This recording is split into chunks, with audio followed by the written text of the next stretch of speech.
Olá Olá pessoal, pessoal, conforme conforme prometido, prometido, na na última última aula aula do do dia dia 17 17 de de junho, junho, na na quarta-feira quarta-feira passada, passada, eu estou estou aqui aqui registrando registrando mais mais uma uma vez o vez o conteúdo conteúdo da da aula aula de de forma forma bastante bastante sintética sintética para para que que possa possa orientá-los orientá-los no no estudo estudo durante a durante a semana. semana. Veja, eu resolvi adotar essa literatura. Esse livro aqui é o livro da quinta edição. Obviamente, se vocês forem buscar esse livro para comprar, vocês vão encontrar essa capa da nona edição. Então, vocês observem que é uma revisão do curso que vocês já fizeram no passado, curso de estatística, e provavelmente no curso de introdução à econometria já utilizaram conceitos desse material. Também aproveito a oportunidade para lembrá-los de que lá no blog da Sala de Ações, ali, salaaçõesblogspot.com, tem o curso de econometria e tem uma apostila, econometria PDF, para que vocês possam também utilizá-la como norte para o estudo de estatística descritiva com uso na econometria. Lembre-se, eu vou pontuar aqui realmente aquilo que nós vamos utilizar em econometria para que vocês ganhem aí em escala na hora de estar estudando, ok? Bom, eu comecei o curso com vocês na aula passada fazendo uma breve exposição a respeito do método que se usa em estatística. Né? Aquela história, você sai de uma população, né, gera uma amostra dessa população, faz experimentos e testes estatísticos na construção da média e da variância, vocês fazem um teste, fazem uma inferência estatística para a obtenção do modelo da população, e a partir desse modelo probabilístico vocês voltam para a sua realidade, utilizando o modelo que vocês construíram e determinadas especificidade do estudo que vocês estão fazendo, vocês podem calcular a probabilidade de ocorrência daquela observação em relação ao modelo que você construiu e em relação à realidade que você está estudando. Então, analiticamente, eu coloquei uma exposição gráfica para que vocês possam ter a noção intuitiva de que você tem uma população, independente do número de observações, você tem uma amostra, dessa amostra você gera uma medida de média e variância, né, a partir dos métodos da estatística descritiva. A partir daí você gera pela inferência estatística um modelo probabilístico, onde a média da amostra tende para uma média de uma população, a variância ou desvio padrão de uma amostra tende para o desvio padrão de uma população. Gerando um modelo probabilístico que a gente considera um modelo teórico, aí você volta para a sua realidade e começa a aplicar esse modelo probabilístico com determinada especificidade. Como, por exemplo, aqui, a média está entre 1,59 e 1,65. Qual é a probabilidade de ocorrência disso? Você usa a sua tabela, a sua distribuição, e você chega aqui em 97% de probabilidade de que a média da população, a partir desse modelo teórico, está entre 1,59 e 1,65. E assim você pode fazer outros exercícios probabilísticos. Então, o que a gente diz a respeito disso? Você tem um método de indutivo, né, onde você sai de uma amostra representativa de uma população para um modelo teórico, e depois você tem um processo dedutivo, um método dedutivo, em que você parte desse modelo para estudar um determinado fenômeno específico. Então é esse o modelo que nós utilizamos em econometria também. Nós temos uma amostra, por exemplo, de 2000 a 2020, construímos uma observação a respeito disso, e aí nós fazemos a estimação, fazemos a observação a partir de métodos de estimação e tiramos conclusões objetivas desse experimento. Bom, uma coisa também tratada na sala de aula foi a questão da preocupação, primeiro, da fonte dos dados. Vamos nos atentar que é importante que possamos ter ciência, clareza de que se os dados são de fontes originais, ou seja, fontes primárias, ou os dados são de fontes secundárias. E se as fontes dos dados de origem secundária, sabemos exatamente qual é essa origem. Se são dados oficiais, se são dados coletados, são dados pagos. Então é bom a gente ter essa noção de qual é a fonte dos dados para que a gente possa ter mais confiança na elaboração do trabalho. Questão de ética, também muito falado na sala de aula. Demorei pelo menos uns 15 minutos conversando com vocês a respeito da ética. Ou seja, vamos partir do princípio da honestidade intelectual. Né? Vamos partir do princípio de que nós vamos ser fiéis à realidade. Né? Doa o que doer. Se por um acaso os resultados obtidos nos nossos modelos de regressão ferem aqueles valores que vocês acreditam, independente disso, vocês devem verdadeiramente publicar para que você possa ser fiel, leal e honesto em relação à realidade posta. Então isso é uma questão importante, bom a gente se lembrar disso para que a gente possa ter necessariamente um pouco de respeito acadêmico.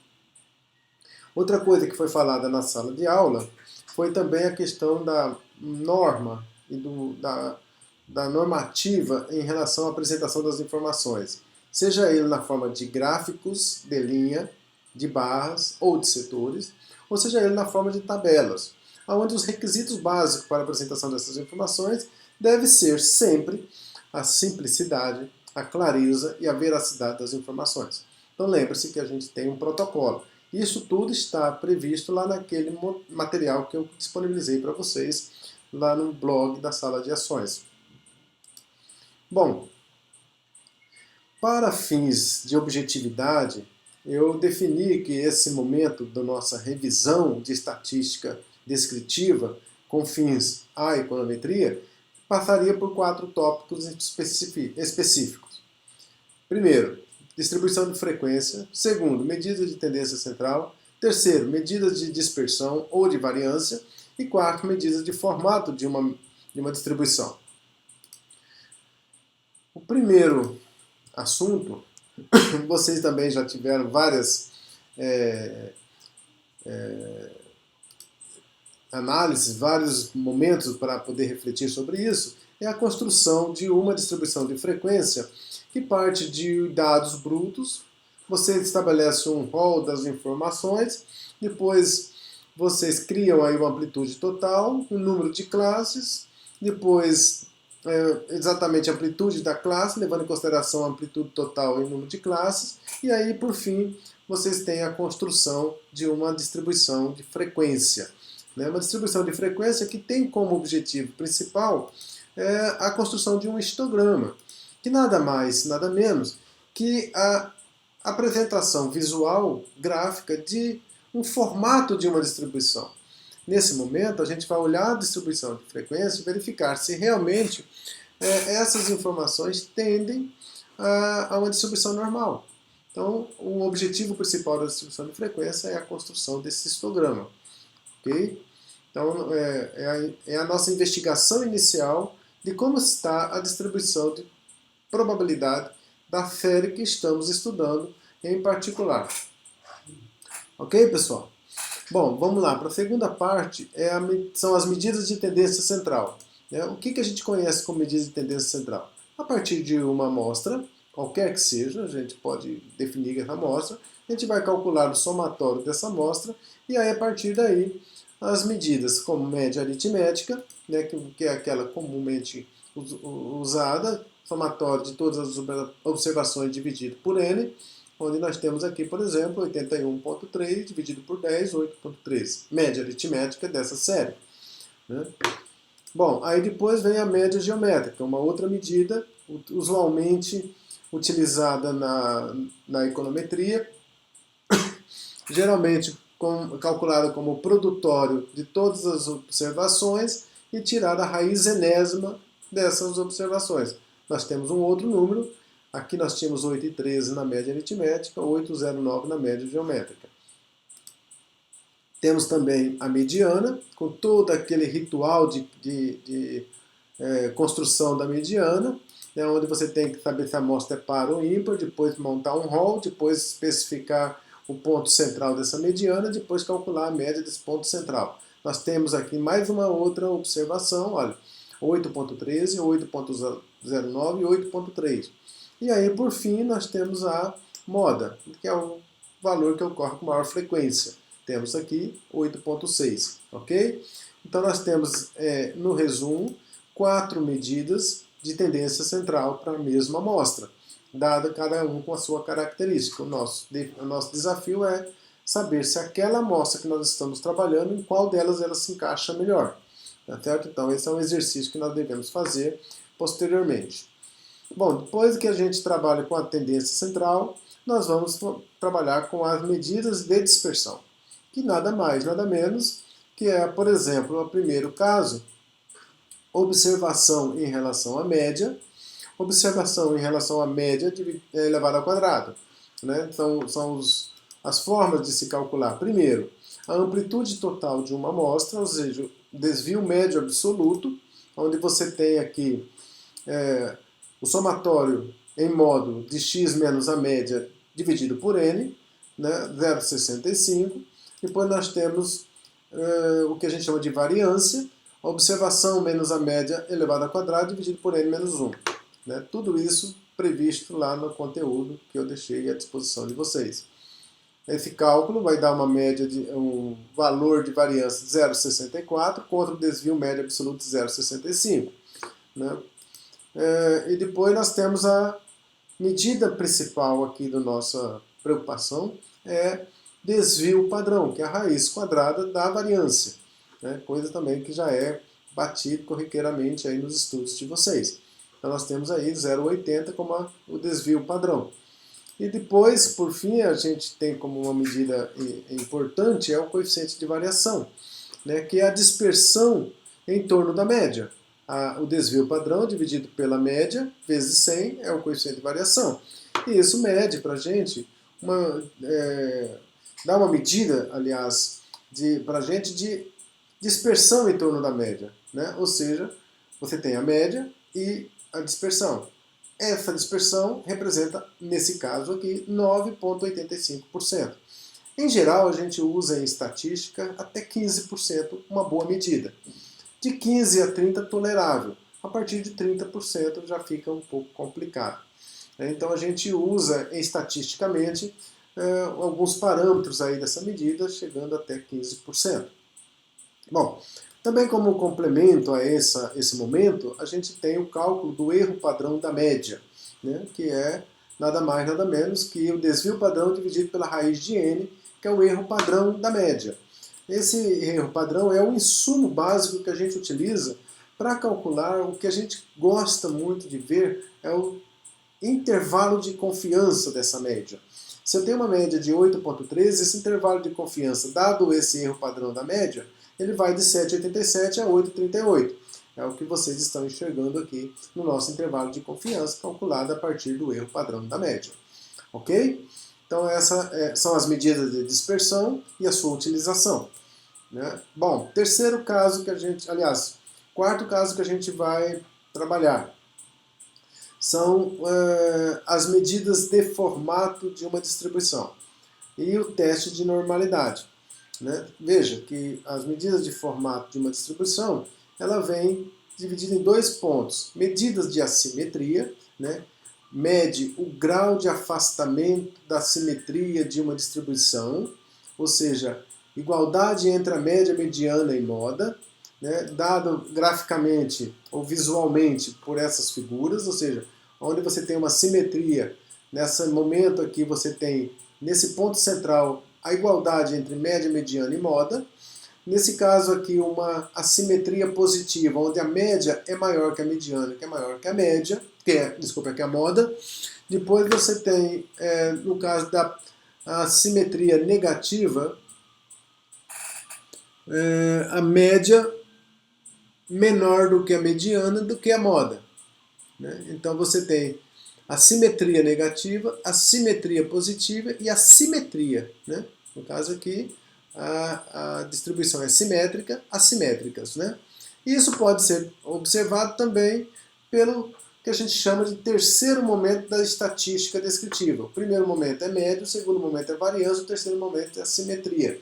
O terceiro momento ficaria exatamente definido dessa forma. X observado menos a média, dividido pelo seu desvio padrão, é elevado à terceira potência. O somatório disso, dividido por n, me dá o que a gente chama de medida de simetria. Se essa medida de simetria for igual a zero, eu estou nesse caso aqui, eu tenho uma distribuição simétrica. Se for negativo, a simetria é negativa. Se for positiva, a simetria é positiva. Ok? Bom, aí vem novamente o quarto momento. Né? O quarto momento é medida de kurtosis, que mede o grau de achatamento da distribuição. Então veja que aqui eu também tenho, graficamente, uma inspeção visual, né, onde eu posso ver aqui o formato dessa distribuição, platicúrtica, mesocúrtica e leptocúrtica. Né? Olha, isso aqui também é dado justamente pela medida aritmética de x observado menos a média, dividido pelo desvio padrão elevado à quarta potência. Isso tudo, somatório, dividido pelo número de observações. O que a gente tem? Um K igual a 3, a gente identifica como mesocúrtica. Um K menor do que 3, platicúrtica. Um K maior que 3, leptocúrtica. São características naturais de uma série observada no mundo real. Bom, tudo isso juntos, né, serve para que a gente possa medir primeiramente. Vocês dão uma pausa aí, podem fazer o cálculo para que vocês possam ter a ideia, mas isso tudo serve como insumo para uma medida chamada medida de distribuição normal, ou teste de distribuição normal. Observem como que a gente vai calcular isso. Primeira medida, teste de Jarque-Bera, né? Que é dado exatamente pela combinação entre o que a gente chama de assimetria e a kurtose. Né? Esse S ao quadrado representa a simetria, esse K menos 3 representa a kurtose.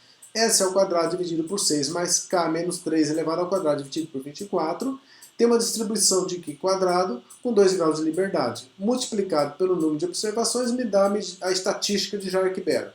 Essa estatística de Jarque-Bera, aceitando a hipótese nula, eu teria exatamente que Jarque-Bera é igual a zero, então eu tenho que essa variável, essa base de dados, ela provém de uma distribuição normal. Então, se ela provém de uma distribuição normal, S é igual a zero e K é igual a 3. Ou seja, eu tenho uma simetria com uma mesocúrtica. E aí eu tenho verdadeiramente o teste estatístico da presença de distribuição normal na minha base de dados. É exatamente o que eu quero. Uma segunda medida que a gente pode ter, né, uma representação gráfica que é mais fácil de ver, é o teste de Q-Plot. No que consiste o teste de Q-Plot? Consiste em você definir os quartis, montar uma ordenação dos dados, né, depois definir uma estatística de quartis, pode ser decis, pode ser percentis, de uma série de dados. Aí você vai obter uma distribuição normal a partir dessa base de dados, uma tentativa de você montar uma que seria teoricamente essa distribuição normal. Depois você vai plotar esses cálculos dos quartis dentro dessa distribuição normal, o que a gente vai chamar de plot da distribuição normal a partir da base de dados construída pelos quartis, e aí uma elaboração gráfica verdadeiramente parecida com essa que a gente está apresentando.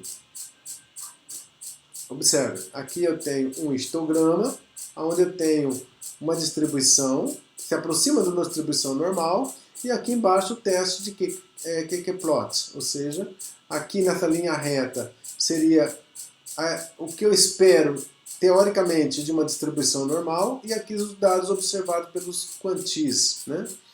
Então aqui eu tenho exatamente, se ela estiver próximo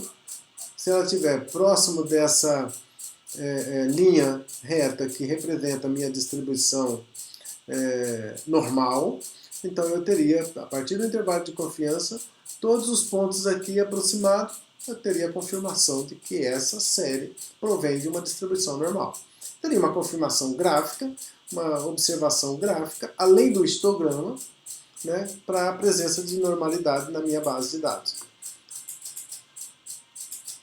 Aqui eu tenho foi passado em sala de aula também, né, alguns passos para a obtenção desse teste gráfico do quantil, QQplot, né, ou seja, quantil, compara os quantis dos dados empíricos com os dados teóricos, eu parto do princípio que os dados têm uma distribuição normal, e comparo aqueles quantis com aquela distribuição normal. Eu faço uma representação gráfica e eu elenco aqui as possibilidades. Veja que a primeira possibilidade, eu parto do princípio que a distribuição é normal, bonitinha, bem organizada, um modelo gaussiano bem evidenciado, e aqui a representação do QQplot, né, onde os dados observados estão em torno dessa linha reta, que seria teoricamente a distribuição normal. Mas veja que eu posso ter assimetrias negativas, assimetrias positivas, e o comportamento aqui da QQplot. Olha, QQplot para esse caso de assimetria. No QQplot para o segundo caso de assimetria. Olha que a simetria agora já é diferente. Olha. Aqui tem uma simetria, aqui tem outra simetria, aqui o comportamento da minha distribuição do quantil. E aqui a parte teórica. Então, assimetria tem esse comportamento. Assimetria tem esse comportamento. Simetria tem esse comportamento primeiro aí. Né? Então veja que eu tenho o último caso, que é completamente anômalo, né? Onde você tem um comportamento gráfico também um pouquinho diferente, que não dá a construção de uma distribuição normal. Então percebam, pessoal, eu tenho aqui a combinação exata dos trabalhos que nós vamos desenvolver, né? Com fins da econometria. Aqui está a formalização matemática do teste de Shapiro-Wilk, né? Onde eu tenho aqui a variável aleatória ordenada pelos quantis, né? O b ao quadrado, e essa é a variância desse b ao quadrado, né? Onde eu tenho aqui a variável aleatória, o coeficiente tabelado e a variância. Olha, isso daqui vai me dar uma hipótese nula, onde eu tenho o W igual a zero, né, onde a gente tem a hipótese nula que a amostra provém de uma população normal, e eu aceito a hipótese nula se o W calculado for maior que o W tabelado. Então, a hipótese é de que eu parto de uma distribuição normal. Ok? Bom, o que fica como atividade, então, que nós combinamos em sala de aula para o dia 24 de junho? Bom, primeiro, a leitura do material. Não posso eximir vocês da responsabilidade de fazer a leitura do material sugerido. O material sugerido está aqui na salaçõesblogspot.com, né? Eu fiz esse tour lá na aula para vocês buscarem lá na sala de ações, no curso de econometria, dá um clique lá, vocês vão ter a apostila de estatística descritiva. Bom, aí temos o exercício a partir do PIB acumulado 12 meses que vocês já desenvolveram na atividade anterior, onde vocês pegaram dados nominais e os dados reais. O que eu quero agora é a estatística descritiva comparada entre os dados nominais e os dados reais. Certo? Os dados nominais já foram apresentados em sala de aula, e os dados reais é aquele a partir do momento que vocês deflacionaram a série pelo índice, o deflator que nós sugerimos, que é o IPCA, Índice de Preço ao Consumidor. Ok, só para efeito de ilustração, né, eu coloquei lá em sala de aula o aplicativo Shine, né, que a gente tem para esse curso de econometria, onde eu tenho lá, se vocês observarem, né, as informações já lá no histograma, né, da distribuição normal, a distribuição dada pelo histograma, o teste gráfico do QQplot e as estatísticas descritivas, tanto de Jarque-Bera como Shapiro-Wilk. Então observem lá, vocês vão ter essa facilidade no cálculo dos valores nominais, e entretanto vocês vão calcular os valores reais. Não preciso dos gráficos de Shapiro-Wilk, nem o teste de o gráfico de QQplot, nem o teste de Shapiro-Wilk para os dados reais. O que eu queria era que vocês entendesse exatamente o formato dessas distribuições, fizesse um histograma, fizesse uma exploração a respeito dos dados e pudessem depositar no e-mail do curso de econometria, econometria2ufpb@yahoo.com.br, e a gente vai continuar o assunto na próxima aula para aproveitar esses dados que foram trabalhados com vocês até aqui. Então, pessoal, até lá e bons estudos. Espero que tenha ajudado aí na construção do método para vocês estudarem. Ok? Até a próxima.